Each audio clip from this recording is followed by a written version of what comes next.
Good morning. We'll get started shortly. Just waiting for our presenters to join and our guests.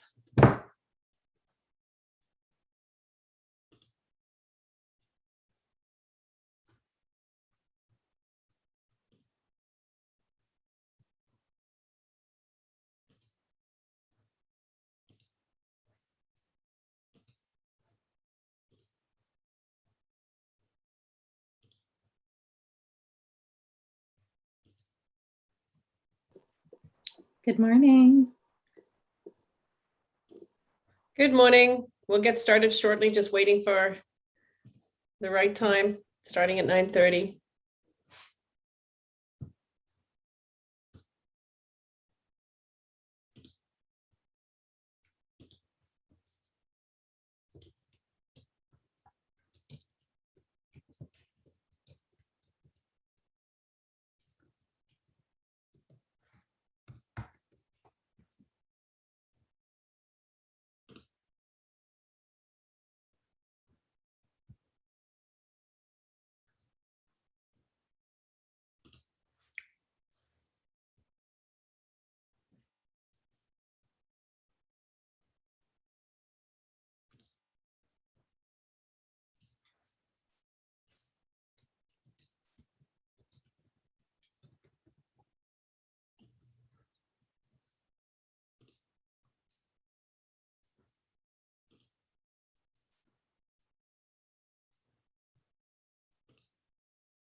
Good morning. Good morning. I'm just getting our presenters set up. Good morning, Teresa. Good morning. Who's that? It's Keith. Hey, Well, Keith. For some reason, Wasabi. Wasabi's coming up because, of course, we had a parent meeting with my kid's softball team. So I don't know. Awesome. Comes up. No problem. I just want to check. Matt, are you here? If you want to say yes. Is Matt a guest? Okay, Yep. awesome. I don't know if you can see me, but I'm here. Great, thank you. I'm just going to change your name on your screen, or if you wouldn't mind renaming yourself and just make it Matt BACD. So, sorry, BDC. That's a good slip. Sure. I'm just checking if Kristen is here.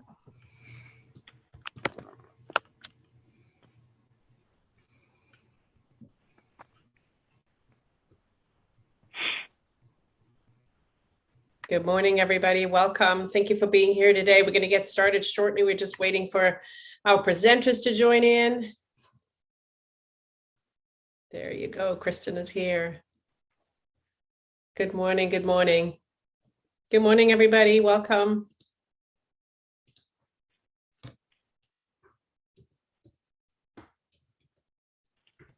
Hi, Kristen. I'm just adding your spark behind your name. Awesome. Thanks. Good morning, everybody. Thank you. Good morning.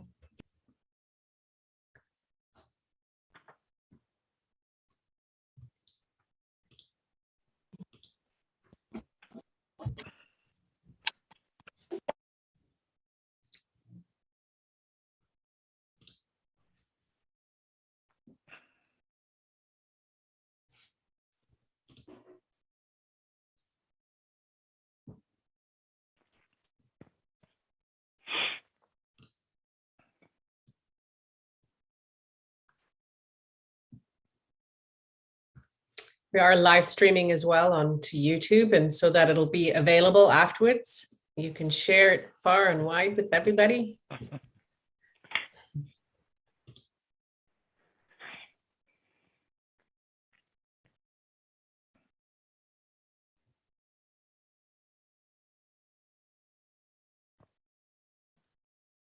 Just waiting to see if we have good morning. Good morning, everybody. Good morning. Just waiting to see if David and Nicole from Pathwise Credit Union are joining us. Hi there, Nicole is here. Oh, look at my background. It's still fun. Oh, it's beautiful. Good. Nicole, if you don't mind, if you can rename. And so just say Nicole from Pathwise or Nicole last name so that as people scroll through, they know who you are.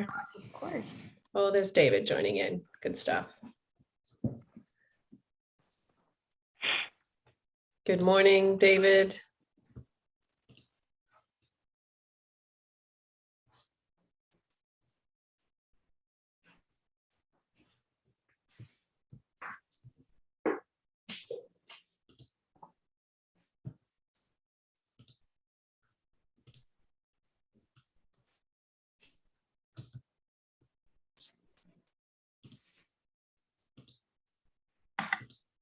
So everybody, if you can mute yourself, if you are not muted.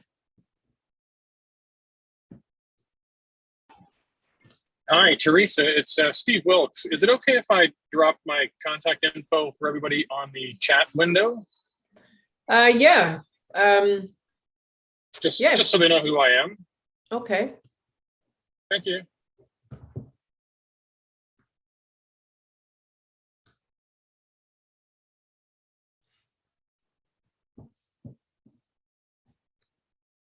We'll get started in a minute or two. And thank you very much for being here, everybody. Appreciate your time. We are live streaming this to YouTube, as I mentioned. And then I'm also going to look at seeing if I can highlight and pin all our presenters today. And then we'll move through.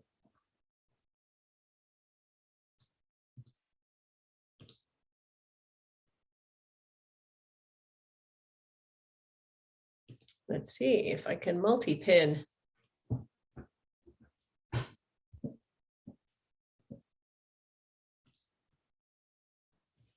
Also in the chat, if I can ask if anybody has burning questions that need to get answered for you today for your business. You're here because you're interested in finding out about funding and financing and opportunities that are available for you in money. So please put those questions in the chat so that myself and my colleague Andrea Rowland may check those out and make sure that they get answered today as well. Just making sure we mute everybody. So I've spotlighted Kristen for everybody. Kristen is our first speaker from Spark Angels. But before we have Kristen, I'm also going to see if I can spotlight some other people. So allow me a second to spotlight. Vicky, I'm going to mute you. Good, let's give that a go. It seems like I can't spotlight very easily. So I have Matt from BDC on the spotlight as well. Hey, Matt. How's everybody this morning? Good. So let's change the view back to gallery. Good. I don't know if anybody remove the pin. Good, good. Welcome, welcome.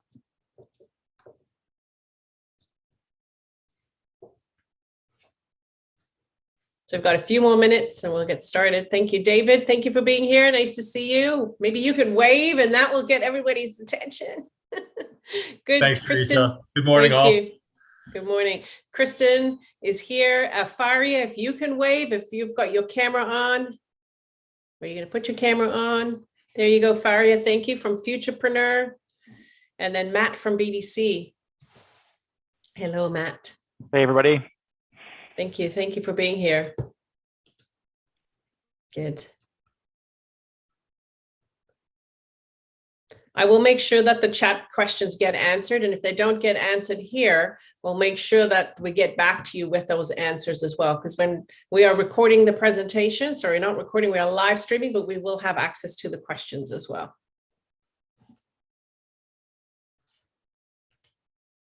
Good, thank you. Just got some people coming in. And Kristen, I'm going to start by just making you the co-host, and then I will introduce you and make sure that the questions get answered. Awesome. This is going to be fun. As fun as we can make funding and financing, right? So good morning, everybody. My name is Teresa Shaver. I'm the CEO of the Business Advisory Center Durham, and along with my colleague, Andrea Rowland, and our guests today, we welcome you to this session here online. I have people joining us from in many different places in Ontario, I believe. And I did briefly mention who our lineup of speakers are today, and you would have seen that on the event as well. So I'm not going to bore you with those details, but just some housekeeping. We are live streaming to YouTube. If you have questions, please put them in the chat box. If you want to share who your business is and a little bit about you and your Instagram or any of your social media handles, you're welcome to do so in the chat box. So many times we use the chat box as an opportunity to network and get to know each other as well. So please feel free to do that. And we will make sure that we stay on top of the questions that go through this. So Andrea, if I can have you help me to private message the questions to me, then at least I know I'm going to be getting them and not miss them if everybody is writing in at the same time. So thank you, Andrea. So we're going to start off with Kristen Maramuto from the Spark Angels Network. Kristen is the general manager for Spark Angels Network, and she is going to go through a little bit more about what's involved in actually working with Spark Angels and what type of customers they look after, and also the types of funding and investments that they work on. So I'm going to make Kristen as the co-host. She can go ahead and share her screen with us, and then put your questions in the chat box. This is casual. I want you to feel comfortable that you can get your questions answered today. So thank you, Kristen. Hand over to you. Awesome. All right. Thanks so much, guys. I'm just gonna get my screen ready for everybody. All right. I'm gonna get a whole bunch of, I hope nobody else can hear all that. Give me 1 second here. I just wanna Zoom somewhere else. All right, can I get a quick thumbs up if everybody can see my slide deck? Awesome. All right, cool. And I want to make sure, does the slide deck change? Can you see that? Awesome. All right, cool. Sorry, I've had it too many times where I've been going on and the slide deck is not changing. So awesome. All right, cool. So I'm going to speak broadly today in terms of what is angel investing. You should be able to walk away today with understanding what a high growth startup life cycle is. That's relevant because I want you to understand, where do angel investors come into play? That's our group, but we're a part of a broader network. And if you're joining us from various places in Ontario, it'll be relevant that way. So I'm glad I prepared a more broad presentation for you. So it will be applicable if you have questions for specifically Spark Angels, since we represent the Durham region. But I hope it answers questions more broadly, whatever angel group that you may attend to across Ontario. So I hope to answer any of those questions. I want you to walk away with, how do they help? There's various ways, not just capital, but mentorship wise, and I'll give you some case studies on that. And then wrapping up, I want you to kind of, what's the catch? What is the nitty gritty? And what should you be aware of before even considering angel investment? So let's get into that. So this, in a broad stroke, is basically a high growth startup's life cycle in its various stages. I hope you can see my pointer, but in terms of, you have an idea and you go all in, you decide you want to go through with this, and just go for it. So that is essentially, you put in your savings, perhaps you go to friends and family, either for capital or purely sweat equity to help you get it off the ground. Assuming you get traction, assuming it's successful, assuming you see the validation start to pour in, that's when you need to go for various versions of capital. Angel investing is one form of capital, but I hope with this broader landscape, you see how, again, lots of news articles come out about so-and-so successfully raised X millions of dollars in their Series A, usually a VC, going over to private equity. So there's a lot of kind of more institutional financing that gets highlighted daily in articles. But angel investors and angel groups and the angel investing landscape is a bit gray or hidden, or kind of, you don't really see it a lot.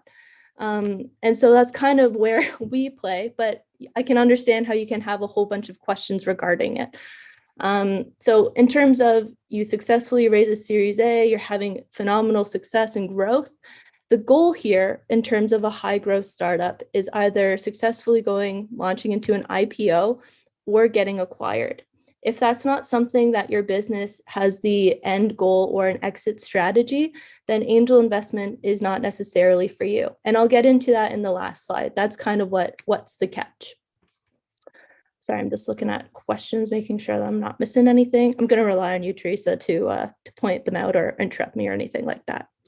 All right, so in terms of this rotating circle, as you can see, where do angels kind of come into play? It's one of the earliest stages of financing in terms of it's kind of a leap of faith money, if you will, for a lot of angel investors. So this could be pre-launch, so pre-revenue. Usually we see that, or you start getting small increments of revenue. It's essentially something to just say, I validated my idea, I validated my business, I'm getting traction, and you can actually articulate that to potential investors.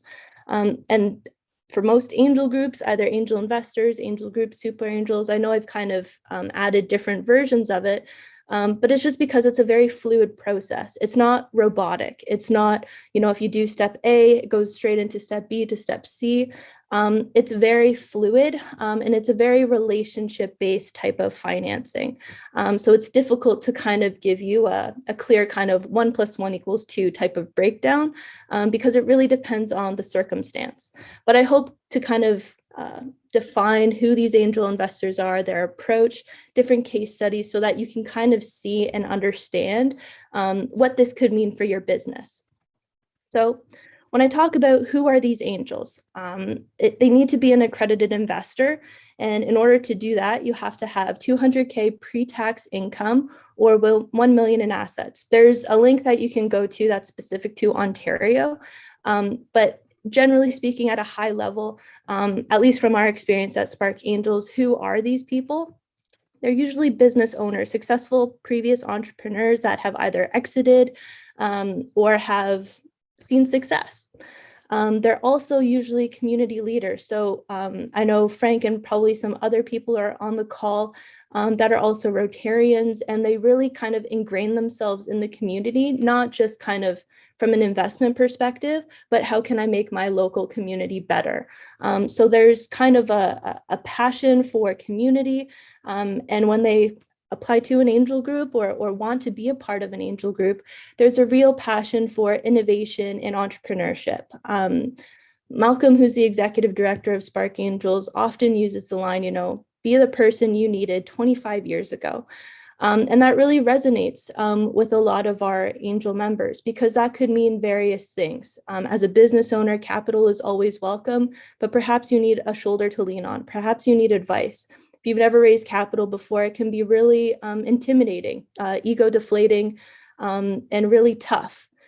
So kind of once you make it past that hurdle, or be able to get advisors on your board, it's really helpful to kind of lean on them for mentorship beyond just the capital. So don't just think of them as check writers, but they can really help your business and help you in terms of navigating whatever types of obstacles, because they've been there and they've done that. So in terms of how can they help, I've talked multiple times in terms of they're voting with their own wallet, so capital. That's why you're on this call, and that's why I'm here to tell you about it. But we don't operate as a fund, meaning me, management, or any kind of angel group who you first approach, so their administrative management, we don't have control, say, or direct who gets the capital, when they get it, and how much. It's purely based on the amount of interest you get from a collection of individuals that are saying, yes, this is an opportunity I believe in and I want to put money in. It's their own money, so we don't have a say over it. But you can think of us as facilitators, party hosts, for lack of a better term, to kind of help you get prepared to get in front of those investors, to be well received, to be able to answer the right questions. Sorry, I'm just seeing as questions pop in as well. How else can they help just beyond the capital? Connections are, it's really amazing to see, either case studies or just being in the space for as limited a time as I have so far. it's been really amazing to see how somebody can come in and they get both investment, but also the wealth of network that each member kind of comes and contributes. Because when they invest in you, they're really invested in trying to make this succeed. So either if they've previously been involved in that industry that you're in, they have that wealth of connections that can help you, either potential customers, potential partnerships, depending on what stage or how early, they can really help validate your idea, the business model itself, help you get further traction. It really helps kind of build in credibility. And that also kind of comes in with the mentorship side as well. For our members in particular, they don't usually take a board seat, but it's not uncommon, especially if you don't have a board yet, or there's few members on your board and you're looking to bring in expertise.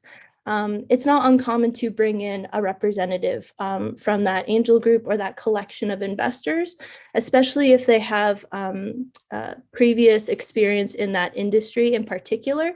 Again, that can help you when you have questions of, how do I navigate this challenge? They've probably also experienced that challenge or are aware of it, or at least can connect you with somebody that can help you get through it. So there's various ways that they can kind of help navigate from a mentorship perspective. But again, not just from this initial raise or angel investing raise. As you see in the life cycle, it goes beyond that. Like usually it's not just you're raising one round of capital with angel investors. You're going on to then VCs or more institutional money. And so if you're able to get angel investment first, have somebody on your board that's representing it, it helps kind of building credibility. So it looks good from the perspective of a more institutional financing, kind of looking in. They'll pay attention is what I'm trying to say. What's the process of getting funding at angels? Okay, I can address. So in terms of the process, as well as coaching mentorship, what they offer to ensure success. Actually, let me address my slides first because I know I'm running out of time quickly, but I'll make sure to kind of answer the process and what that looks like. So in terms of case examples that I want to share with you, there's kind of three different ones because we've helped in different ways. Durham Distillery was introduced to us by Natalie from the Whitby Chamber of Commerce, and they were interested at first in raising capital. They pitched in front of our group, and instead of just capital, they actually ended up getting interest from a business partner perspective. So 3 of our members ended up becoming actual business partners in the business. Successfully now they're looking to locate, and they've closed a location in the old fire hall in Ajax, and they're really up and coming, so we're kind of excited to see where they take off. But it's a real good kind of feel good story in terms of coming from the Whitby Chamber of Commerce, local stakeholders really kind of coordinating and collaborating to kind of build around this one kind of success story. Iapotheca Spencer, the founder and CEO, is actually a student from Ontario Tech and was also a student of Malcolm's, who's the executive director of Spark Angels. And I know Malcolm really helped out with his initial first raise amongst his friends and family in terms of how to navigate when looking at term sheets, especially.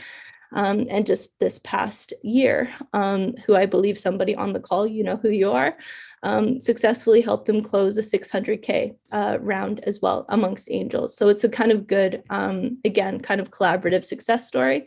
And finally, Tip Tap Pay came to us in 2019. They got over 235K from our group alone. And just this past year, closed in February, they raised, I believe it was 8.7 million on Front Funder. So in terms of capital and kind of seeing that growth exponentially, it's been really amazing to see that kind of journey. So in terms of what's the catch, or kind of the downside, if you will, to this type of financing, is that it's not suitable for every type of business, especially linear growth types of businesses. So we tend to avoid brick and mortar businesses And the reason for that is when you look at investors and their expectations, they're trying to make 3 to 5 times their initial investment in a 3 to 5 year period. So if they put 100,000 in now, they're expecting a 300 to 500,000 return in a 3 to 5 year period. To do that with a brick and mortar it's very, very unlikely, which is why we usually go towards tech or something that's just highly adoptable over a shorter period of time, which I know is not a lot of people on the call. And so that's kind of the what's the catch or why it wouldn't apply. Similarly, if you're not planning to have your company acquired or go to an IPO stage, again, you really need to evaluate other types of financing, which will be discussed today from other means, which I hope you'll find helpful. But from an angel investing perspective, it's a great way to kind of get capital, get mentorship, get connections, and kind of help get your company to the next level if it's the right fit. So that's me in a nutshell. If you have questions that I don't get to answer, or I know because we've run out of time on me, please feel free to reach out. That's my email. You can also go to sparkangels.ca, connect with somebody at the BACD. I'm very accessible and I genuinely want to help and make sure that you get the financing that you're looking for and need. So thank you so much. And I will stop sharing and all that good stuff. Thank you. Thank you, Kristen. I just wanted to have a look. Thank you. Frank put up a visual on the process. So that's in the chat box for anybody who wants to download. And I think, Colin, you got your question answered by Kristen going through what's the process. And I think if you want to find out more about repayment terms, I think that's very specific to whether you get funded or not. And each business case is a different case, I would imagine. Right? It's Yes, based correct. on the business. It's based on the deal that's signed. It's based on who invests is what I would think. Is that correct? Okay. Correct. You got it. Good. I'm just seeing the other messages there. So good. We will put her email in. Thank you very much. Okay. So we're going to move on to Faria from Futurepreneur. Faria, I'm going to make you co-host. Great. Good morning, everyone. And if you can share your presentation, thank you. Will do. So I am feeling a bit under the weather today, so I hope to get through it without coughing.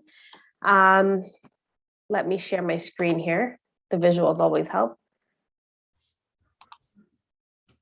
Okay. Can everyone see the screen? Amazing. I'm going to make it full screen. Okay, we're good. Okay. Good morning, everyone. My name is Faria Wally. I am a business development manager at Futurepreneur Canada. So we've been working with in the Durham community for quite some time. Thanks for having us, Teresa. I'm just going to go through a few slides, sharing some top highlights about our program. Hopefully there's something for everyone in here. And let's get right to it. So a little bit about us. So Futurepreneur, we are a national organization and we've been around for, this is our 25th year actually. Some 25th anniversary celebrations have begun, of course, not as, in the way that we've hoped. So we are a national nonprofit organization, coast to coast.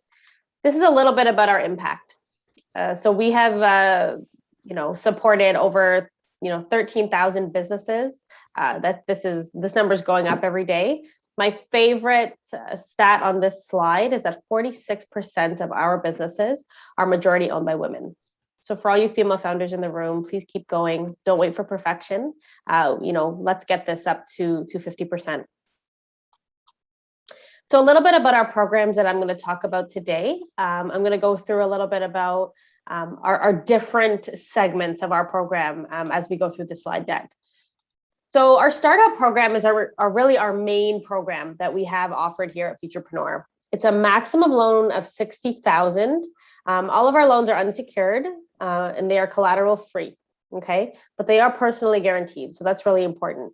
All of our programs come with 2 years of hand-matched mentorship that I'll dive a little bit deeper into in a few slides. We have support from our entrepreneurs in residence. We have 3 of them. And we provide English and French language services as well. So most of our teams definitely have at least 1 to 2 team members who are bilingual.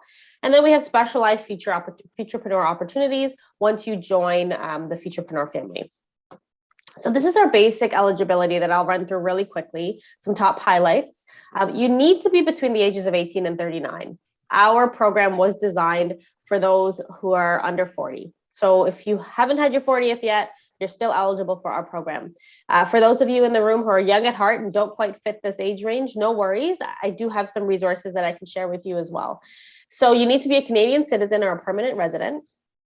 And then just some other things we require of you is we need to see a complete and viable business plan by the end of the application process. That's something that we can help craft with you through some of our workshops, through my role here. Business plan reviews and business plan coaching is a big part of my role at Futurepreneur. Of course, if you're willing to expand your network and gain a mentor, that's something that is a requirement of our program as well. You need to be past any sort of R&D. So for all of you techpreneurs in the group, we need to see that you have a viable MVP, minimum viable product or prototype. Not all the bells and whistles. We just need to see that you have something that you can test in the market. And then for all of you students who may be joining, starting a business is a full-time commitment, as you'll get to see. So we definitely need you to be in your final year of studies. Balancing both school and running a business is very challenging. So some of our specialized opportunities here, for Indigenous entrepreneurs, we have a program, all of the same kind of loan parameters and educational resources. But the really neat part about this program is that you're able to connect with a business development manager who has lived experience. Okay, so all of our business development managers in our Indigenous program are Indigenous as well.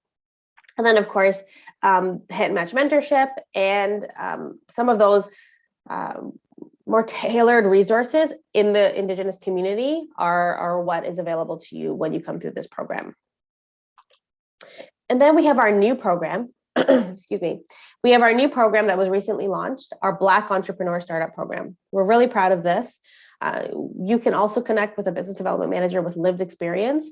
It's very similar loan terms. And the really cool part about this program is that in year 2 to 4 of your business, we have what's called follow-on financing. None of our other programs offer this, but the follow-on financing is where you can come back to us for an additional $40,000 if your business is in that high growth stage. So this is something that's really exciting and part of this program that we're really proud of. Our side hustle program, this is also a really interesting, unique program to Futurepreneur. This is for all of you entrepreneurs in the room who may not be ready to dive all in and go into your business full-time, 9 to 5. Maybe you have a full-time job and you're looking to start something on the side, or you have a really great business that's giving you some extra vacation money or whatever it is. And now you're looking to ramp it up, invest a little bit more money into it to see, what it can do for you. This is a program where we expect that you have no intention of leaving your full-time job. Okay, in that first year anyway. It's a maximum loan of $15,000, a minimum loan of $5,000. And this is where you can demonstrate that full-time sustainable income outside of your business. Where you're taking a little bit of pressure off of your personal financial life to run your side hustle, if you will. This also comes with 2 years of mentorship as well. Okay, so this is for all those part-time entrepreneurs who are not ready to go all in on your business. This program might be for you. Okay, so a little bit about what we require in terms of an application. We would need to see a viable business plan. Now, when you send us over your business plan using our business plan writer tool, with lots of really cool templates and samples, we don't need it to be perfect. We don't need it to be kind of all fully hashed out. That's what people like myself, business development managers like myself are here for. We'll help you guide through what your next steps are and help you fill in those gaps. Now, if your business is a little bit early on, we would tell you to, come visit Teresa and her team at the BACD, work on some of those advisory questions and gaps that you have for your business, get all of those flushed out. And when you're about 1 to 3 months away from actually making sales for your business, that would be a great time to come to us and reach out to us for financing. And that's when Teresa and her team will let you know when that perfect time is. So our mentorship, really, really cool part of our program. We pair all of our entrepreneurs with mentors who have had success and experience running profitable businesses. So these are subject matter experts. They could be entrepreneurs who have very high level positions within the companies they work with. They're experts. Here at Futurepreneur, oftentimes when you come to us and you're starting a business, you're probably already an expert. Now, if you're already an expert, maybe you don't need industry experience from your mentor. Maybe you want somebody to fill skills gaps for you. So that's where this person would come in. Now, we have a whole department dedicated to mentor matching. We learn about your mentorship needs really, really early on. So this will be an opportunity to expand your network, have somebody there to act as a sounding board or an advisor to you as you grow the business in the first couple of years. And with our mentorship relationships, some mentors have gone on to be on boards, have gone on to build really great friendships, and some have just had a really great solid 2 years of great advice and a really great relationship, and then they move on to their next mentor or mentee. So that's really what our mentorship program offers here. Now, keep in mind, you must have a loan with us before you can access our mentorship. Okay, that's a really popular question we get. Now, some of our resources. So I mentioned, if for those of you on the call who are young at heart and don't meet our 18 to 39 age range, all of our resources, our workshops, our webinars are all available to everyone for free to access. So our library has really great success stories of all of our entrepreneurs who come through our program. A lot of great success stories of pivots during the pandemic, businesses that have started during the pandemic or as a result of it. Really great stuff there if you're just looking for some inspiration. And then, of course, we have our business plan writer and our cash flow forecasting tool. Our cash flow forecasting tool is probably the most important piece to any financing application. You can use all of these documents and our application requirements as well to chat with any other lender as well. They've probably have all seen our business plan writer before. And our cash flow forecasting tool is a really great user-friendly way to crunch your numbers, to figure out exactly what your sales need to be, how much profit you're going to make, and more importantly, what that startup capital is going to look like. Okay, so typically our entrepreneurs have run their business for less than 12 months of full-time operations, or you are pre-launch and you've worked through some of those things, you've validated your business, you've done your market research, and you're ready to press go. And that's where we can help you.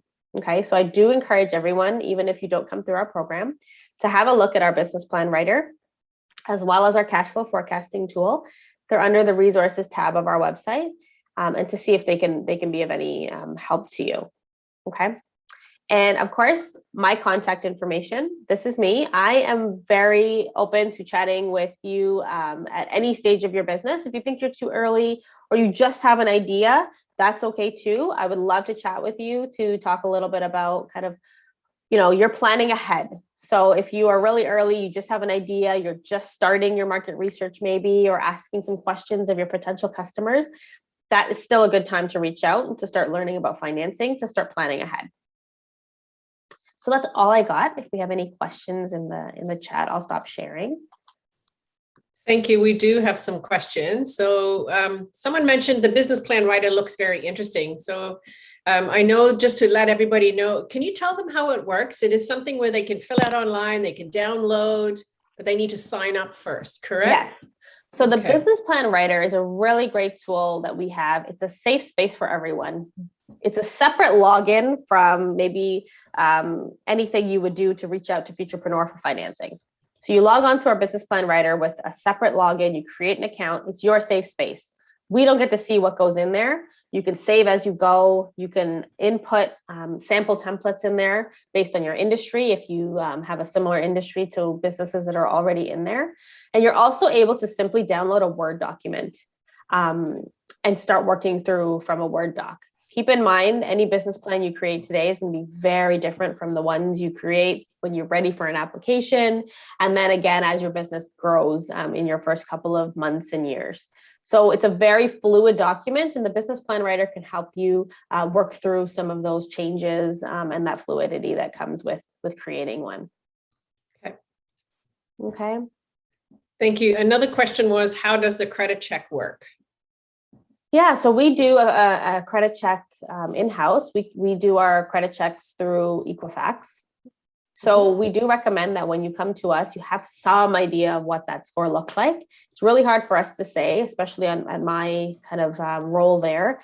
We just manage business plans, but a healthy credit score is something that all entrepreneurs are going to need. So if you are concerned about your credit, we have partners in the Credit Counseling Society of Canada. They're a provincial program that would, be a great way for you to actually speak to a real life person. It's not an automated thing, and they can help you to figure out exactly what your credit situation looks like. So the credit check is done after we do a review of your business plan and your cash flow forecast, if you think you're confident about what that score looks like. Wonderful. Thank you. I don't know if anybody else has any questions while we just swap over. I'm going to make Nicole, you're going to be the co-host, but I'm going to just introduce David first. David is the commercial services leader from Pathwise Credit Union. And David is going to talk a little bit about himself, Pathwise. He's going to introduce Nicole. And then probably between the two of you, you're going to talk a little bit about our microloan program as well. So David, I'll lead over to you. Thank you. Wonderful. And I'm just looking for my option here. I might be tech challenged, but am I co-host here? Am I able to share my presentation? Are you doing the presentation? Well, Okay. actually between myself and Nicole. So I know I've got access to it, Nicole, as well. So if I've got that option, but I'll jump right in. I joined Pathwise here about 5 months ago, after I'd say a decade plus working for a couple of the large banks. Majority of my experience, especially within the last, 8 or 9 years, has been in the commercial and small business lending space.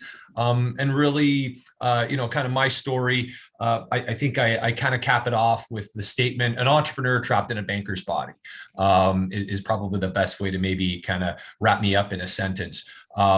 My past life, I've done, a franchise business. People might be familiar with college pro painting. Someone stood up in a lecture, one of my classes in university, and that really spoke to me. And a number of years down the line, did another venture with some classmates, business partners.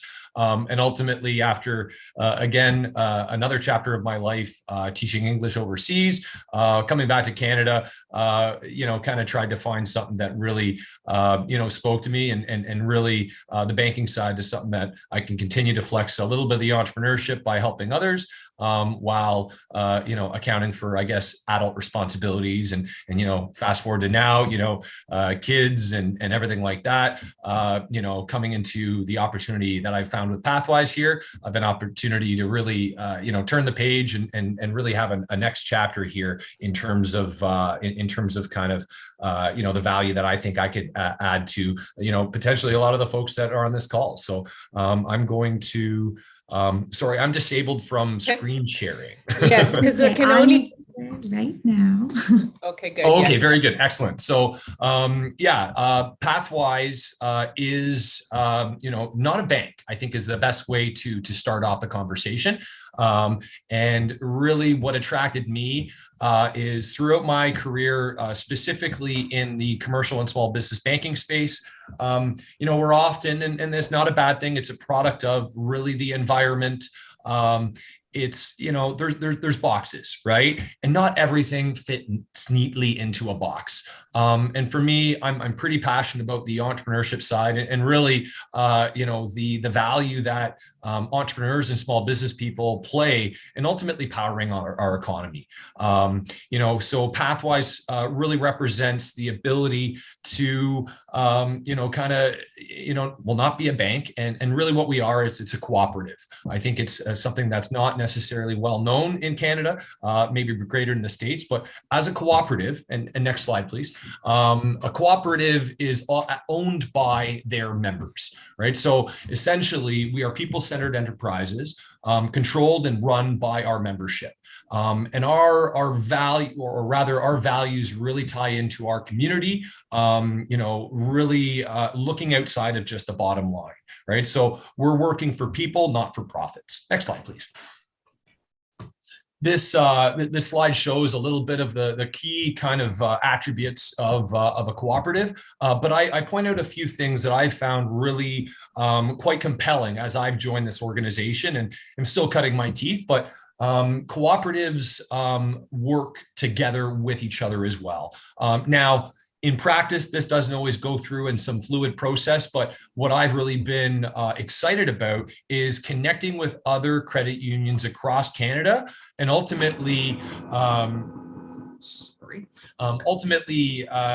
working as a group with these other organizations to deliver value, problem solve throughout our organizations as well, and idea sharing, right? So the microloan program that we're going to be speaking to, is not necessarily an original idea from us, but something that we've learned about through other credit unions within Canada, that ultimately has created some positive, community impact that we're looking to ultimately bring to Durham region. It's something that has been introduced, but I'm going to be excited, following my colleague Nicole's segue into some of our goals as an organization, because that's got a direct tie into how we're revamping this program.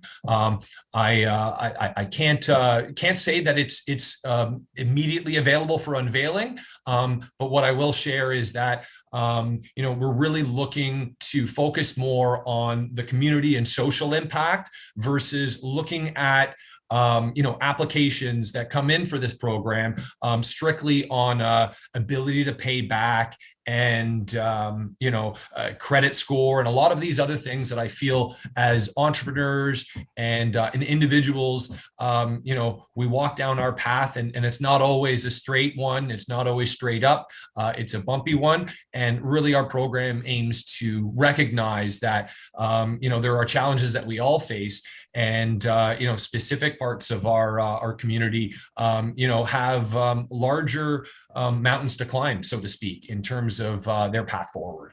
So I'll hand things off to my colleague Nicole, who will speak a little bit about some of our goals as an organization, because as I shared, our microloan program will tie directly into this. Yeah, sounds good. Thank you, David. So I'm Nicole. I am the Community Impact Business Partner at Pathwise Credit Union. I'm recently newish in this position. It's been about 2 months, but I've been with the credit union for 2 years. So I came here right out of school. So there is hope for all newly or future graduates here. So we at Pathwise, it's really great. I'm really happy to be a part of this. We are incorporating sustainable development goals in kind of everything that we do. And again, our processes from the past might not have this vision quite yet, but we're really pushing towards this future. So I will go sorry, it's being a little difficult for me to switch to the next slide. There we go. So what are the Sustainable Development Goals? So in 2015, the United Nations, all their member states and governments agreed that these 17 goals and strategies are here to improve the global health, education, reduce inequalities, spur economic growth, all while tackling climate change and working to preserve our oceans and forests. So, of course, there's quite a few sustainable development goals here, but these are the ones that many different countries and governments and nations came together to agree that by 2030, that these are the most important goals that we're hoping to achieve. And at Pathwise, so we simplified this a little bit and we chose to focus on 5 sustainable development goals. Again, just to shift our focus from a large spectrum down to a little bit of a smaller one, right? We can't achieve everything, but we can do a little bit with what we have in our community. So we're focusing on gender equality. Sorry, a printer is going off in my office. Gender equality, decent work and economic growth, reduced inequalities, sustainable cities and communities, and climate action. So gender equality, businesses all together, including our own and the ones that we work with, gender equality is a basic human right. And we go above and beyond that to do even more. Decent work and economic growth.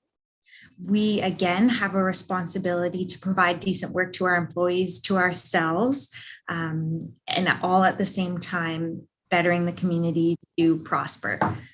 Reducing inequalities. So especially we're really trying to focus within our local communities here, and reducing inequalities that many different groups, backgrounds, individuals may face.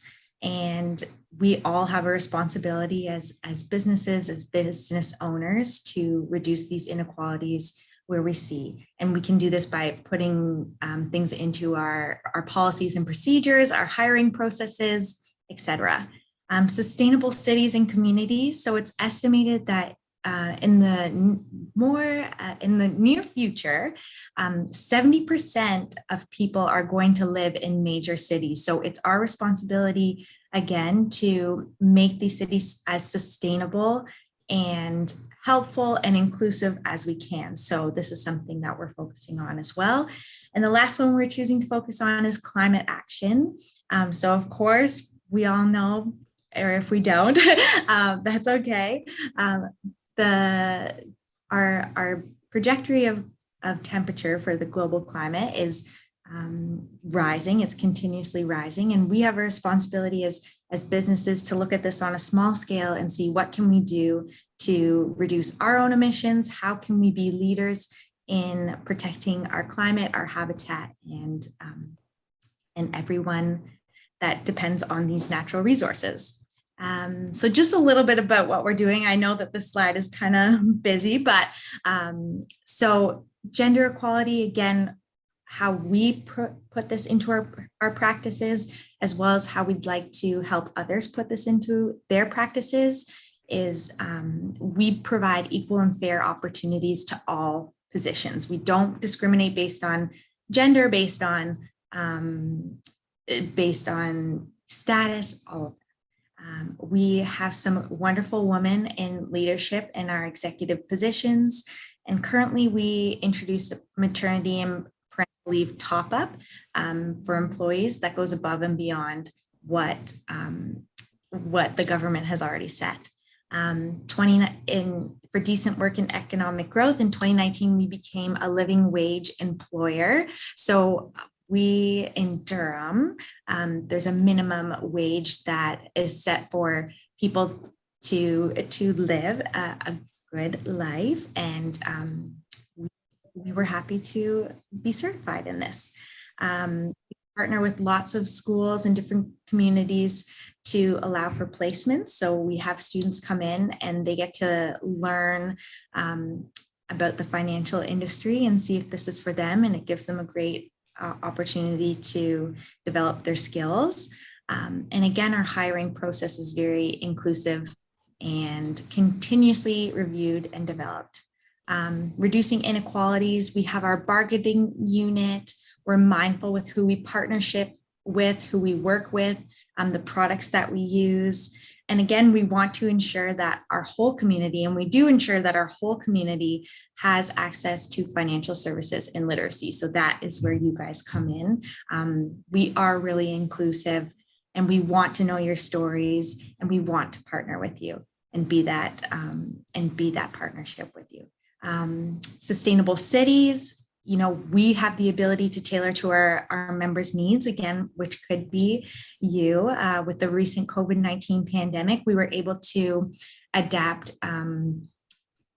with different things that were coming up. So, for example, with our mortgage program, we were able to introduce the skip a payment program, work directly with our members to find out what was the best opportunity for them.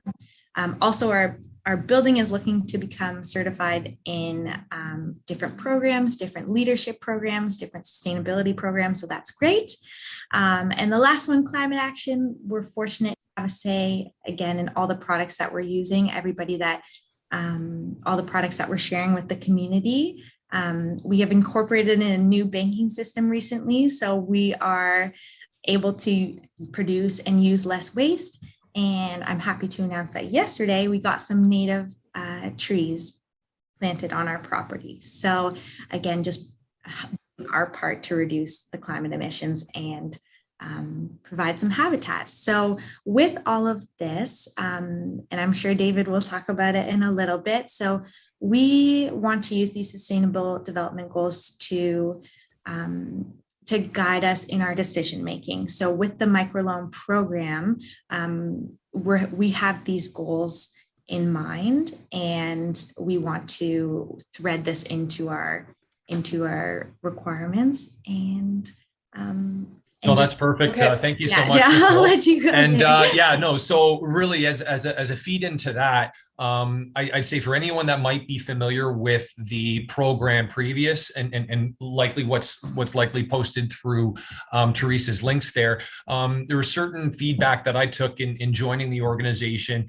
Namely when I read into, I guess the intention of this program was to really make loans available for folks that otherwise would not be able to access that, right? So whether it be, and I saw Jennifer mentioned, being 18, not having a credit score, other folks that, have walked down that path and life happens and might not necessarily have a great credit score at present, but, have identified a strategy to kind of rebuild.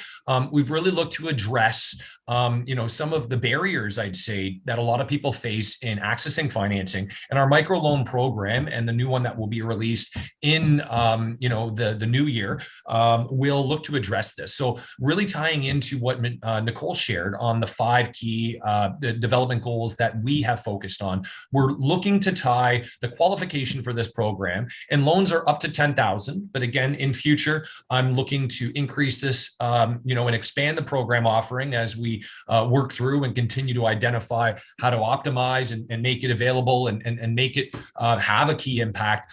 Will be to extend this to a limits of 25,000. But initially, loans up to 10,000 will be granted on the basis of the viability of the business idea, expertise, knowledge of the entrepreneur or business owner, character and credit history of the business owner. But again, on that credit history, it's understanding your story, right? As Nicole shared, we believe that everyone has a path to financial success, right? And we want to make sure that we understand that, right? It is not just a number that represents you as a person, individual entrepreneur. There is a story behind it. So we aim to understand that, right? Really looking at the quality of the business plan and really excited from Futurepreneur. I'm really keen to learn more about, the business plan writer program there, something that we will encourage our members to.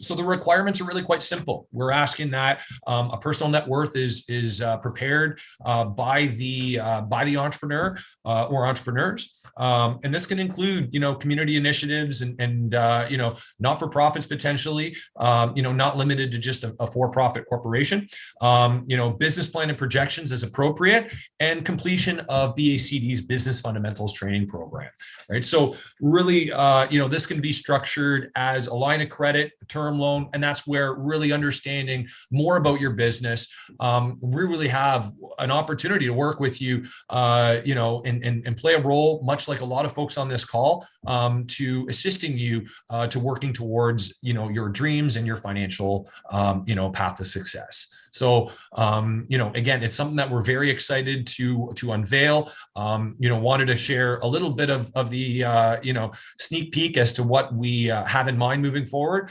And we'll be very keen to work with BACD and the other folks on this call to release this and really work with folks in the community and entrepreneurs and all of you to assist you on that path to financial success. So we'll hand it off to Teresa, and excited for the presentation. Thank you very much. And just to let you know as well, with Pathwise, that we have the microloan program, which is 10,000, but they do loan up to millions depending on what you need. But I'm very happy to introduce Matt from BDC, the Business Development Bank of Canada, and he's going to go through some of the programs. And then if you have any questions around your credit score or what you need to get ready, we can help you. And I'll be talking after Matt, so I'll give you a little bit more detail about what financial institutions are looking for, what are they looking for in a business plan, and maybe even Matt can talk to that a little bit more about what do people look for, what do financial institutions look for in a business plan, and also think about what makes one business plan stand out over another. And I'll hand over to Matt to share. So Matt, let me make you co-host. Okay. Thank you. Everybody can hear me okay? Yeah. Perfect. Okay, let me just share this.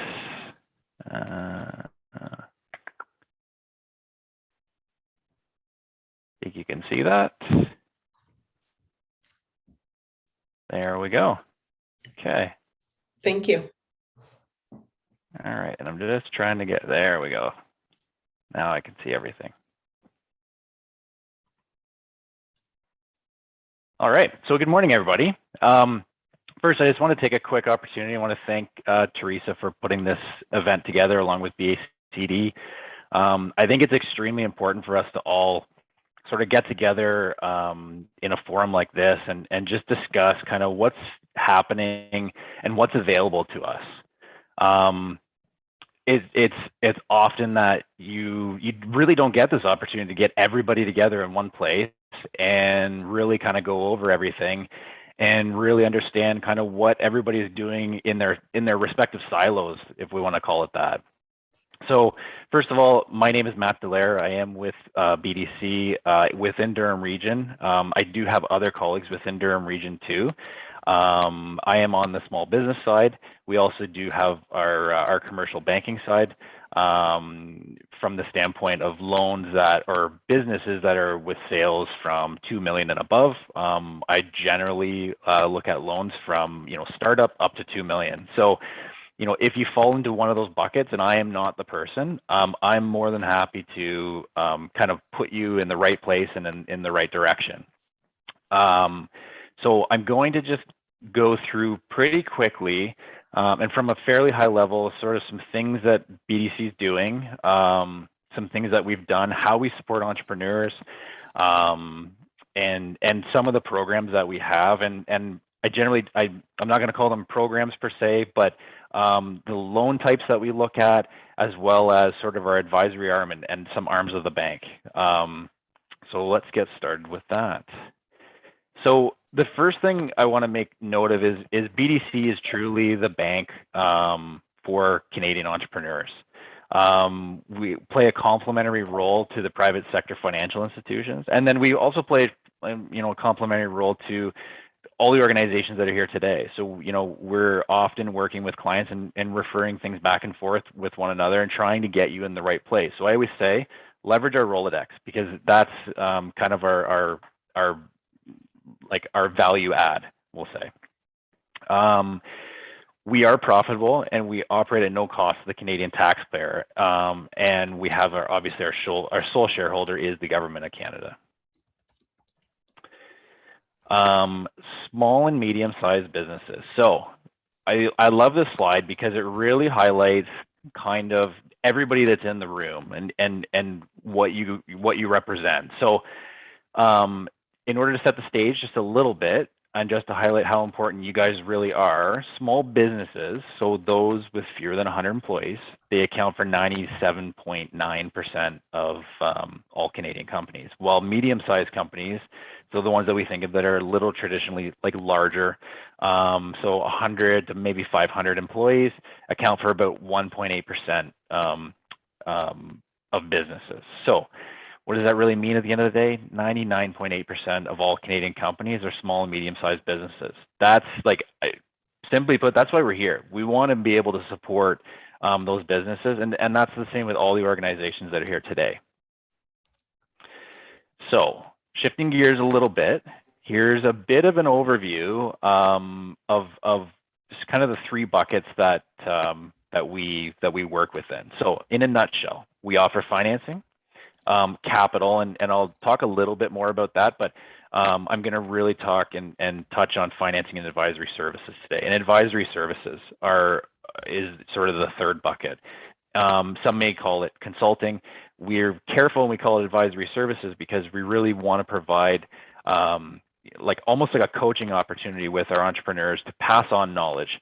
And we really want to pass that knowledge on to them so that honestly, they sort of don't come back to us, because what we want them to do is grow themselves. And it's sometimes I call it like a bit of an education, but with your specific business in mind. And we obviously work with that directly. Our business loans represent over 90% of our portfolio. And when I talked about capital, that's our BDC capital. So we have a full spectrum of specialized risk capital, including venture cap, and sort of business transition capital. And those are largely, they're larger transactions at the end of the day.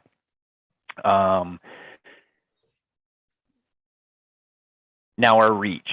So the big thing here is, like we said, we're not only talking to Durham-based businesses today, we're talking to Canadian entrepreneurs at the end of the day. So as it relates to our reach, we have more than 2,400 employees at BDC, and close to 123 business centers across Canada. All the little dots, the dark dots represent ultimately our business centers. So you can see that they're definitely spread right across the country. And then the little blue, like lighter blue dots, represent all of our clients and their concentrations. So what does that really mean at the end of the day? We work with 62,000 entrepreneurs across the country, and that number is always growing. And from a capital outlay standpoint, we have roughly $36.5 billion in capital committed to SMEs, or small and medium-sized businesses. One of the big things, and really I think is a big role of ours, is to support entrepreneurs even during the difficult times. Obviously, we saw things with COVID-19 in the past. We had recessions and things of that nature, but it's super critical that we're there not only in the good times but also during the bad times. So specifically to COVID-19, BDC did step up to deliver relief to entrepreneurs, obviously in a great time of need. And as the COVID-19 crisis unfolded, this meant we participated in a whole of government response. For example, working with EDC, another sister Crown Corp, and private sector financial institutions to design the BCAP program, or the Business Credit Availability Program. You guys may have heard of that during that period of time, but the big thing was when our clients called, we were there to work with them, and it was not only clients, but it was also new clients that we wanted to really make sure that they had the support during that time. So BDC also developed a set of direct response measures for entrepreneurs, like I had mentioned, and here kind of like I would highlight these as the most important. So one of the big ones was loan payment postponements, meaning we moved existing clients from principal and interest payments to interest only payments, and we did 40,000 of those across the board. We did up to $2 million in working capital loans with flexible terms, and ultimately during that period of time, it represented roughly $2.5 billion in new financing to help entrepreneurs get through that time. And those loans were small to large. They weren't necessarily large. Personally, we were doing and working with a lot of smaller SMEs, large SMEs, and people right in the middle. And then on the VC side, so for eligible Canadian VC-backed startups, we designed a program called BDC Capital Bridge Financing, and which we ultimately worked and invested money into those companies. And we're here to match the current, we were there to match the current raise through qualified and existing new investors at that time.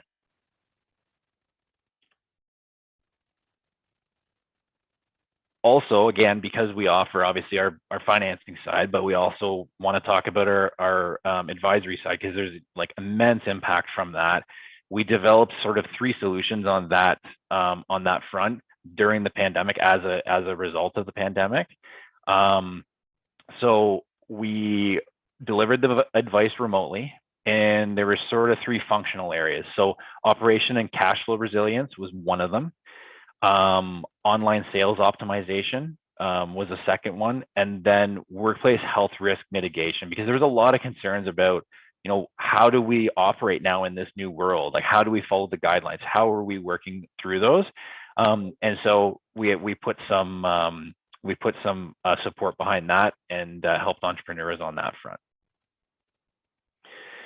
I'm going to quickly run through the 2 main offerings. So this is sort of the point where we say, okay, let's talk about financing and advisory services. There are other services that we provide, like I'd highlighted, but what I will say is this: if there's questions around those, I'd encourage you to reach out to me directly, because we can kind of talk on those on a one-on-one basis. But these will sort of blanket a lot of the entrepreneurs that are here today, and ultimately provide the most impact. And again, financing and advisory services. So in terms of financing, BDC offers entrepreneurs access to the following. And like I said before, for larger, more complex loans, there is BDC's corporate financing arm. And again, I can sort of escalate your request through those channels, but this is largely our core. So access to working capital, and ultimately, if we break that down to its simplest term, it's cash. It's cash to work within the business in order to propel growth.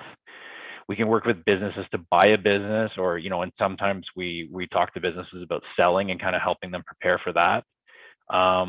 Investment in real estate, whether it's for a true investment or truly like an owner occupied or running your business out of location, we can work with that. We can purchase equipment. Big one here is starting a business. A lot of people don't realize that, yes, we do look at startups, and yes, we work very closely with them. Again, like things, partners like Futurepreneur and companies like that, we're working very closely with them in order to kind of come up with the best suite of products in order to make you guys the most successful you can be. We do heavy investment in technology. Transfer of business or change of ownership is somewhat tied to buying a business. And then another big one is, hey, you know what, we're producing a product in our current local market, but let's talk about export. And export doesn't necessarily mean it has to go overseas to Europe and whatnot. That can be export into the US. So we're talking about new markets. And sorry, I should make a point there too. New markets for individuals, like I said, it may not be even into the US. It might be a new market, like Northern Ontario, for example, might be a new market for that company, but it's just really about sort of expanding those borders. So what makes us a little bit different?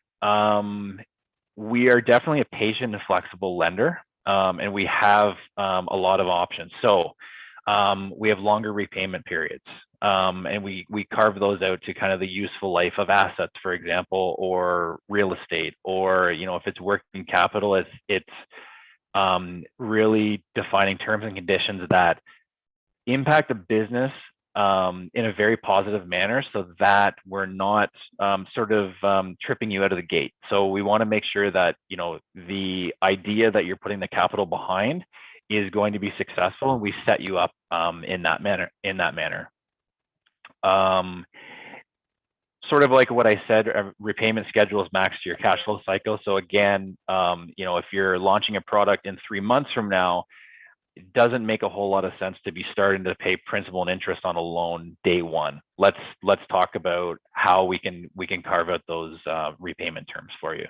So we have a higher risk tolerance, terms and conditions that don't change obviously without due cause, but there's conversations around that, and due cause is usually like an extreme circumstance. And one of the big ones for people to really understand is personal assets are not taken as collateral specifically on a loan. So for example, if we did a working capital loan, we wouldn't be taking a charge on your personal residence, for example. A great program that we run through our online portal, so through bdc.ca, is a loan program that you can do virtually for up to $100,000 online. The great thing with this is that there is no application fee, and the application is 100% done online. The turnaround is unbelievable. And you know, you're paired up with somebody virtually to go through the online loan application. And if you know, if there was any mistakes made or whatnot during the process, those people are like extremely well equipped to work with you to make sure those are corrected, and we kind of process things through in a timely manner. So a great program to have a look at, especially if you're looking for up to $100,000. Definitely have a look online, and there's parameters all set out on there also. So on to our advisory services. Our big thing here is, as a development bank, we go beyond financing to give entrepreneurs practical advice to help them run a better and more profitable business. We've been offering advisory services roughly 30 years, and our national network of consultants are highly experienced specialists that can help entrepreneurs scale up their organization and their businesses, be more productive, innovate, and globalize. And these are, and you'll see on the next slide, these are areas of functional design. So we really looked at the way entrepreneurs work. We looked at the sort of pain points that they expressed to us, and kind of honed our offering based off of that. So I'm going to show you a slide that will ultimately summarize the functional areas that we really participate in. So our goal is, we want to provide top-notch advice to help you overcome your challenges. And then also we want to make sure that you're running a smaller business, or running a stronger business. So first, going down the right-hand side, we want to accelerate your growth. So we work on increasing your sales by focusing on sales and marketing, both traditional and digital, as well as innovation, so product development. Secondly, we want your business to be agile.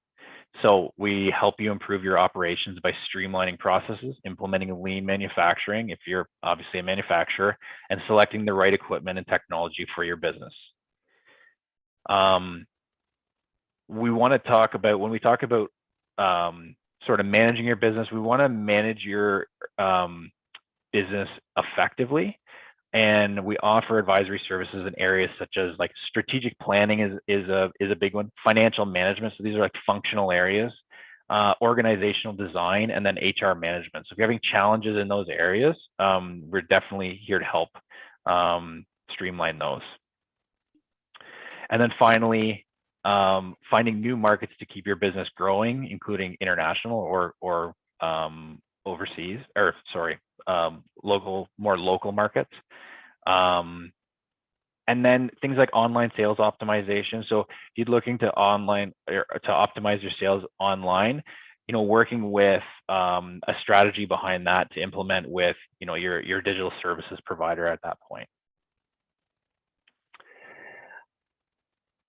What we don't do, I think this is a good slide, because this also somewhat outlines our complementary role and why we have to work and we love working with you know, other financial institutions, credit unions, and other partners. Is, you know, we don't do GICs, we don't provide grants, our loans are not interest free, we don't do term deposits, so like day-to-day banking, or lines of credit, and non-commercial loans or residential loans. Bank accounts and credit cards, we also don't handle. So that's why you start to see the reason why we are in that complementary role, is that we need that sort of let's say the chartered bank or credit union on the other side to be supporting the business from those aspects, and we sort of have our niche on the other side with the term loans and you know, commercial viability, we'll say. So switching gears just a little bit here, I do have to say bdc.ca's website has an absolute plethora of information. There's a ton on there. So I definitely encourage you to have a look, use the navigation bars, because there's a ton of research, there's a ton of tools, and again, largely in very functional areas. So again, it's about kind of, working with businesses in order to provide information that's super valuable to them in those functional areas. So definitely check that out. I just took a bit of a screenshot here. So here's one area, for example, that I've gone into, and down the left-hand side, you can kind of see I've highlighted the money and finance area. So there's articles and studies in here that go over things like financing a business acquisition, simply put, getting a business loan. So it'll talk about the paperwork required, but also tangible requirements, like as it relates to, like we talked about, credit scores and things like that. How does that affect my application? There's a ton of information about, buying or leasing commercial real estate, and then, managing your finances from a corporate standpoint. So what I would say is go in there, check those out. Some of these are, they're an easy read. They're probably about 2 pages long, we'll say. But again, broken down very nicely in order to give you the functional knowledge you need. So finally, I'm going to sort of end a little bit on a note of Small Business Week. I do have to give a BDC a bit of a plug on that end.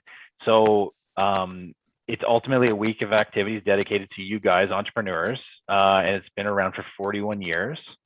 And it ultimately celebrates the outstanding contribution of Canadian entrepreneurs to, the Canadian economy.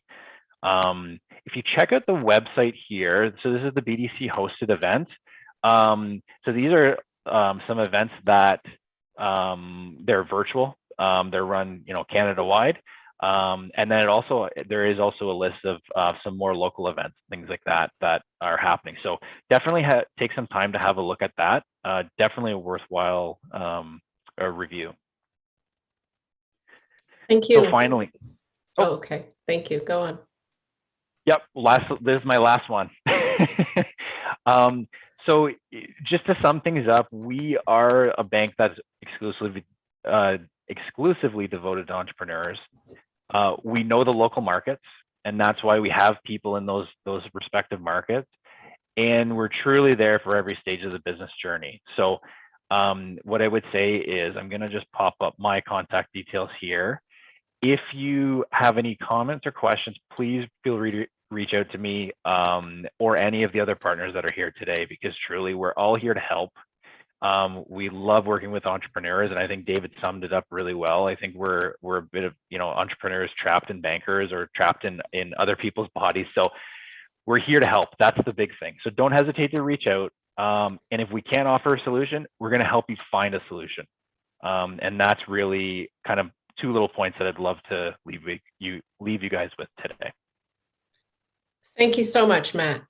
So there are some questions in the chat box that I want to address. And one of them was to Faria. What is the timeline for repaying the startup loan? And I don't know, Faria, if you're still on, if you can answer that. Yeah, I'm here. Thank you. Our loan terms for our startup loan, it's a 5-year term loan with interest-only payments in your first year. Okay. Thank you very much. So I'm just going to share my quick presentation, Teresa, from the Business Advisory Center Durham, and then we'll also go through some of the general questions. I'm going to say that as a whole, if you are looking for financing from another organization, they are going to require a business plan from you. And why? Because how will they know who you are, who your business is, what the market opportunity is, how are you going to market, how are you going to reach those sales targets? How are they going to know about who you are as a business owner without that? What's important about today's session is that you now know some of the people that you need to reach out to and to start developing a relationship with them. So even with your bank, you want to develop a relationship. You want to have the small business advisor know who you are. You want them to know who your business is. You want to stay in touch with them. It really is about them knowing who you are instead of just seeing what's on a piece of paper, right? So this is where we come in. We help you put that business plan together. We run a business planning canvas workshop, and we also run a business plan masterclass workshop every month to help you put those together. Then you can meet with our advisors one by one and go through it with you. We can go through it from the point where we go, okay, you're a Botox business or spa, and it's $10 a unit, and we work it out from the base of your pricing all the way to plan out your financials and plan out your cash flow forecast. So we are there to help you with that information. And I'm just going to lead into a little bit of what we have to offer to you in terms of financing and grants as well. I know earlier on someone else asked a question about my business is predicated on buying a piece of property to start. So when it is something as big as that, Matt, I wonder if you would mind answering that question. Like, what do you do in a case like that? While I get ready. Yeah, no problem. So if it's predicated based off of buying that building, what I would say is this: definitely let's have the conversation to go through the ultimate requirement. It's difficult to answer the question without framing it completely. So what I would say is this: is we kind of do like a bit of a discovery, right? We'll come in and we'll have we'll set up a virtual call, and we'll go over, okay, what is the business? How do they how do you intend for it to operate? And ultimately the why, why do we need this space? And then we can kind of set the parameters around that. And then once we have that, we can figure out, okay, is it viable to buy the building to start and invest or working out of, and sort of what kind of we'll say investment is the entrepreneur willing to put in to work with BDC at that point to finance that building. So I think the hard thing is that in some cases, the expectation is that, the bank or the funding institution will take all of the risk. That's something that just, it's not realistic, right? So, Right. If we have the idea and we have the ability and willingness to invest some money into it, we take a look from there, at that investment. Plus, we take a look at, the cash flow and the business plan associated with that to say, okay, is this going to be a viable option before kind of jumping in, head first into the transaction, not only from the bank side, but also from the entrepreneur side too. So sometimes, to be frank, there's sometimes some difficult conversations that we have to have around, let's really talk about the cash flow and make sure this is going to be a viable business or business venture. Yeah.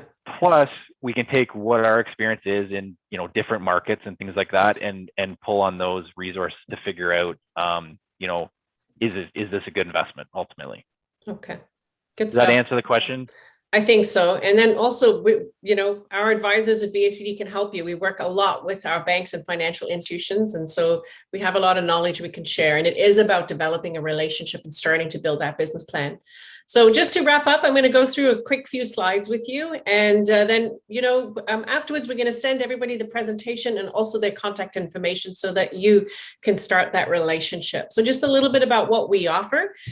We offer business advisory services to help you start and to grow your business. This can be marketing plans, business strategy, process and systems, workflow automation. It could be a lot. Very hands-on practical work with your website and with your business. We offer business training, over 250 workshops a year. We have the entrepreneurship funding programs I'm going to go through in a minute. And then we also always offer opportunities for you to network with people that you might not know. So we work in the starting a business and growing a business phase. So our sweet spot for customers are Main Street businesses, or businesses that are not creating a technology and not going to have that global growth. We are working mostly with local entrepreneurs, and entrepreneurs are going to sell online likely and grow their business maybe to the US market, but it's not that hockey stick growth. So we work with more linear growth organizations, and we work in that space of starting and growing a business. You're about under 5 to 6 years in operation, generally under 10 to 15 employees or so. And that's where we come in, as we really work with those micro entrepreneurs. Some of our startup business programs, with the Women's Entrepreneurship Program, is a virtual coaching and mentoring program. So this is, again, hands-on coaching and mentoring to get that business to the next level. We have a summer company, which is for Ontario students aged 15 to 29 with a grant up to $3,000. That program happens in the summer months. So in January, the new applications will start opening for next year. We also run the Digital Main Street program here in Durham. There's 2 other organizations that run it with us. So in the Whitby downtown area, it's the Whitby BIA, and in Clarington, it's the Clarington Board of Trade. But the DMS has a Shop Here program. It has a Digital Main Street program, and those are programs to help you expand your web presence. You get 10 hours of business support for free. And if you qualify, there's a grant of $2,500 as well. We at BACD have the Starter Company program. It is a program with up to $5,000 in a grant fund. And the program is for existing businesses who are operating between 1 and 3 years. And the reason for that is that you are market ready and you're ready to sell. So you've done that market validation. You've validated that, yes, I think I have a business idea here. And then you're a business who's ready to expand. And that business, if you think about these grant funds, it's very specific to fund certain activities or certain markets and industries that the government wants to focus on. And so there's always a reason why there's a small pot of grant funding for certain businesses. And then, as I mentioned earlier, the Digital Main Street program also has a grant of up to $2,500. A little bit about our resources. We have lots of articles, and we have news and e-learning modules that you can do for free, and you can visit our resource section. We have our referral partners. If you need to reach a lawyer or an accountant or a graphic designer, we have those for you as well. And what's fun that's coming up, and I'm going to lead to it as well. And as a business owner, you're in the place of having to wear many hats, but also to keep your skills sharp. And this is where we can help you, is connecting, learning, and growing your skills. So one of our favorite times of year is coming up November the 8th to the 12th. It's called Do It in Durham. It's celebrating Global Entrepreneurship Week. There's over 35 events for you to take part in. And we've got lots of different events for everybody. We have people coming in from, I have a presenter from the Philippines, I have a presenter from the US. So we've got lots of different knowledge being shared, and we have lots of local presenters as well. So really take part. I think 99% of it is free of charge. So it's such a great opportunity for you to learn. And then finally, stay connected with us. We are on all these channels, and we're here to support you in your business growth. This is our advisors. We all meet with clients, so you're welcome to reach out to any of us to help you. And here's our contact information. So I just wanted to show that because we are live streaming it. You'll be able to see it later. And I just want to thank everybody for their time and for being here. And I'm going to check if there's any messages in the chat box, because I couldn't see any while I was sharing. So thank you. Let me see. Jessica has a question. Do you need to be an already incorporated business? I don't think so. Not for our programs. What about yours, Matt? No, you don't have to be incorporated. You can be a sole proprietor or be working on an incorporation. That's right. Totally fine too. I would say that. Okay, good. Thanks, David. And I think same for Futurepreneur. The one thing I will say is that there are particular grant programs, Jessica. Nice to see you, by the way. I haven't seen you for a little while. There are particular grant programs that sometimes will say you need to be incorporated to get that grant. So that is very specific to that grant program. On our website, under our resources, we actually have a whole section on the grants and the funding that is available for small business. So I will include that in the presentations that we send out today so that you have it and you can have a look at it. Again, is a good credit a requirement to get funding? In many cases it is, or you need to have matching funds, or you need to have a certain percentage. So Faria, I wonder if you can answer this question. It used to be that if an entrepreneur was applying for like 40,000 or 60,000, they needed to be able to put in 10% themselves. Is that still the case? Right. So with Futurepreneur, okay, with Futurepreneur. So if you're accessing all 60,000 or tapping into any of our funds that come from our lending partner in the BDC, you'll have to show 10% of all loans you have out for your business. Right. So here's an interesting thing or application people have done. They've gone through the Start a Company Plus program, got 5,000. They've used that 5,000 to leverage 50,000 at the bank. So there they've made extra money for themselves because they can use that 5,000 as a way to leverage that you have the money for your business.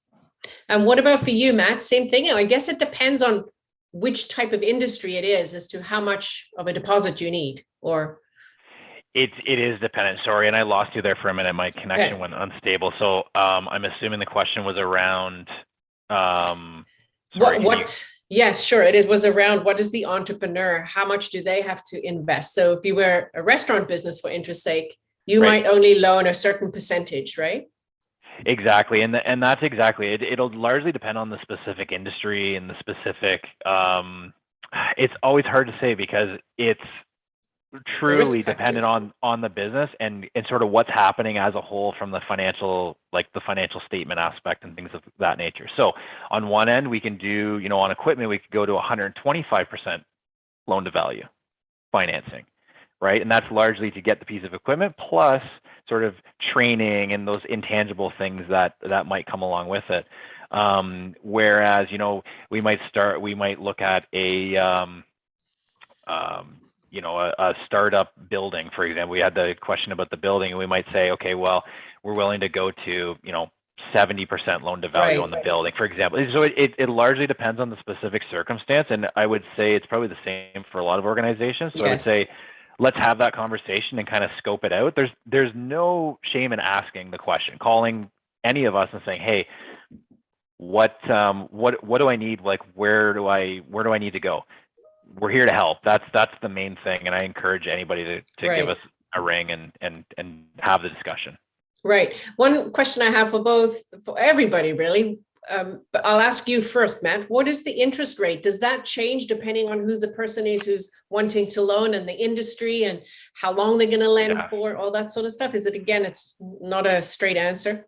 It's not a straight answer because it depends on if there's an asset, if there's no asset, if, it's equipment, if it's a restaurant versus, a digital marketing company versus a doctor.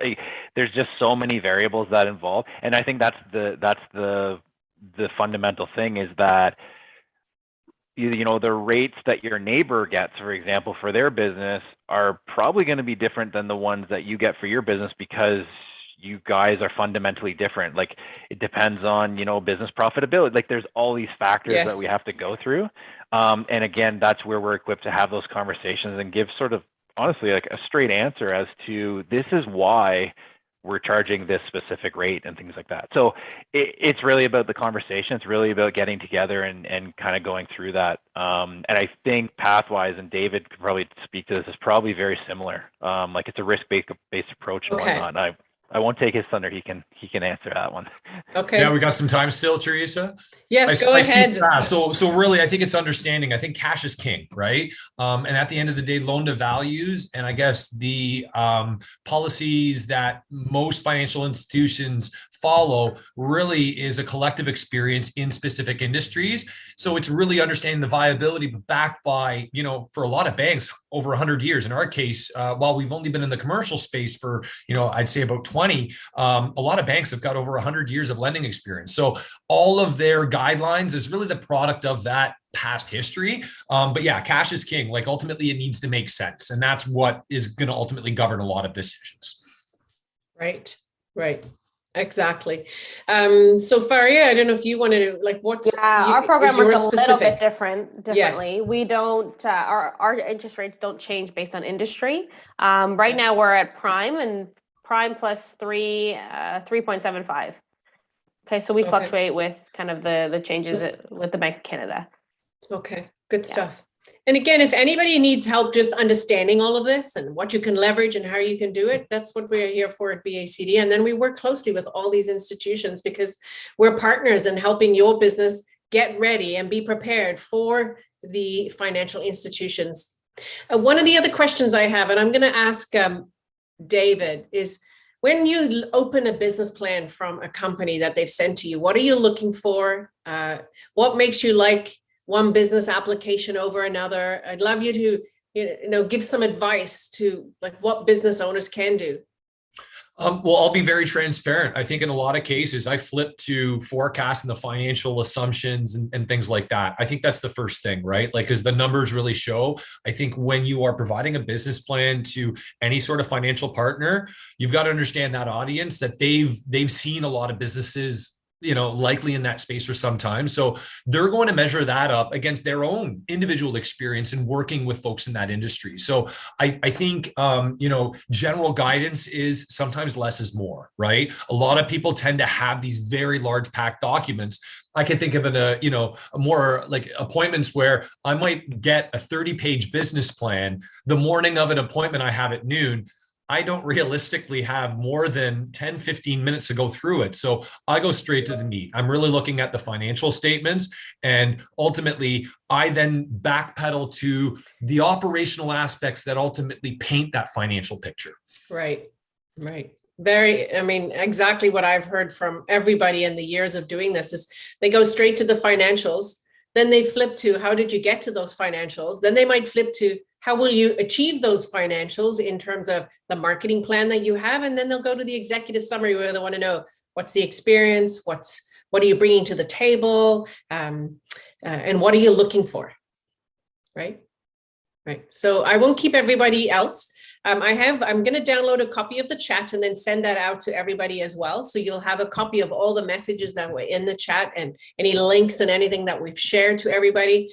And I just want to say one last question. Is there a rule of thumb or pattern that lenders look for when reviewing financial statements? Yes, I think they are. Are there ratios that you run through, David and Matt?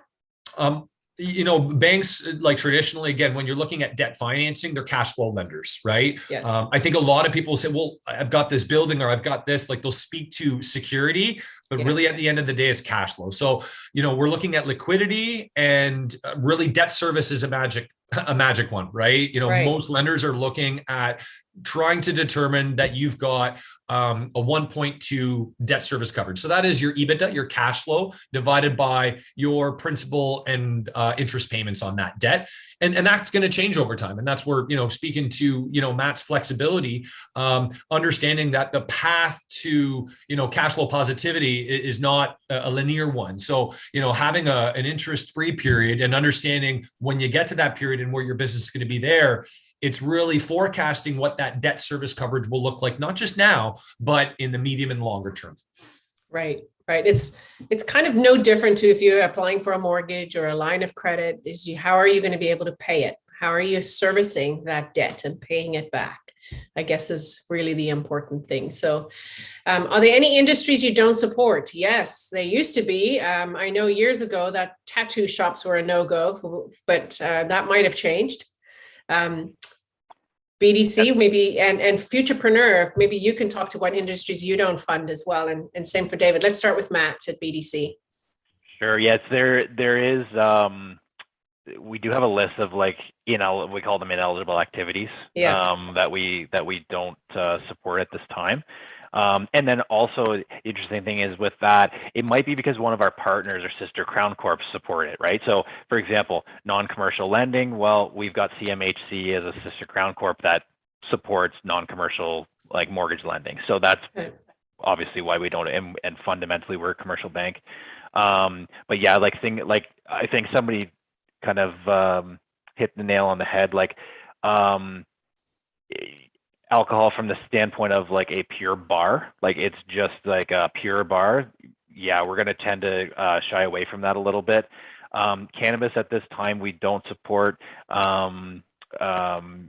We support some of the ancillary, manufacturing of, lights and all that other stuff, but we don't specifically work with cannabis directly. Again, Farm Credit Canada, if that's the sister Crown Corp, they may be able to support it, and or some of the other banks. But yeah, like illicit, like basically summed it up well. Illicit industries, we're going to have a tougher time having a look at that, just to be transparent. Okay, thank you. Yeah, we're the Faria? same. We definitely follow suit with BDC. They, we follow Yeah. their lead on that. So we would definitely be very similar. On our website, we have a link to a eligibility kind of document. If anybody wants to check that out, I can send the link to you, Teresa, to share. Yeah, or if you can even, if you have a chance before we close to chat, stick it in the chat box, and then I will make sure everybody gets it when we download the chat. David?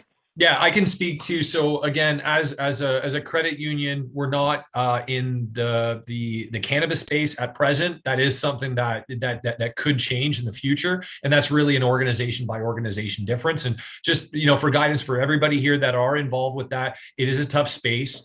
Largely when you're dealing with the big banks, it is the matter of their U.S. banking licenses. So it being a federally illegal substance still, ultimately you have the big Canadian banks that are very, very hesitant, right? And I can speak at this from experience from multiple institutions. They are ultimately concerned about the compliance issue. So another kind of thing to add on, I'd say money services and anything related that gets into muddy waters of potential money laundering is likely that's going to dictate where you're going to have restrictions in dealing with credit unions as well as other financial institutions. Right. But then there's also other funding vehicles. Like I've heard of mortgage agency, like mortgage brokerages doing private financing as well. And that's often where a lot of those kinds of businesses will go if they need to. So again, we know some people along those lines. I think David and Matt and Faria, they all are specialists in this field, and if they don't know how to help you, they know someone who does. So important to get that relationship going with whoever you're banking with. And one of the other things, if you're a client of BACD, Pathwise does have a free check account and business account for 6 months, and again, you're starting that relationship. So 11:11, I should bring this meeting to a close and thank everybody for being here today. I hope that we were able to give you a lot of information, and we will share all the presentations, the chat, you'll have it all. And please reach out to any of us if we can help you further with your application. So thank you. Have a great day, everyone. Take care. Thanks, everybody. Bye-bye. Thank you very much, presenters. You were awesome. Thanks for your partnership. Oh, thanks, Colin. I also want a BACD tattoo. I love BACD, but I'm not tattooing them on me. I'll go as far as having a car decal. Take care.